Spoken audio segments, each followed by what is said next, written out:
এখন আমরা বাড়ির অভিমুখে রওনা হচ্ছি। বাস পাবো কিনা জানি না। পায়োনিয়ারের ভেতর দিয়ে আমরা মোটর ভ্যানে যাচ্ছি। হ্যাঁ, ময়না পর্যন্ত দাদা বলছে ময়নার ঠিক মুখে নামিয়ে দেবে। ওখান থেকে আমাদের 87 ধরতে হবে। সবাই চিন্তিত, মোটামুটি রাত 9টা তো বেজেই গেল প্রায়। হ্যাঁ, কত কথা শুনতে হবে রাস্তায় চলতে গেলে।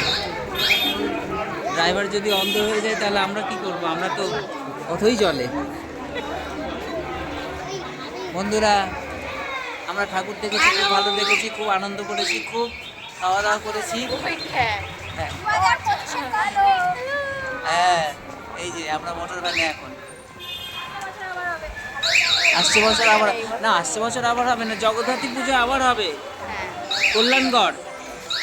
জগদ্ধাত্রী পুজোয় এখন থেকে পরিকল্পনা করে রাখো, কল্যাণগড় যাবো সবাই। আর না হয় ওইতে চন্দননগর না।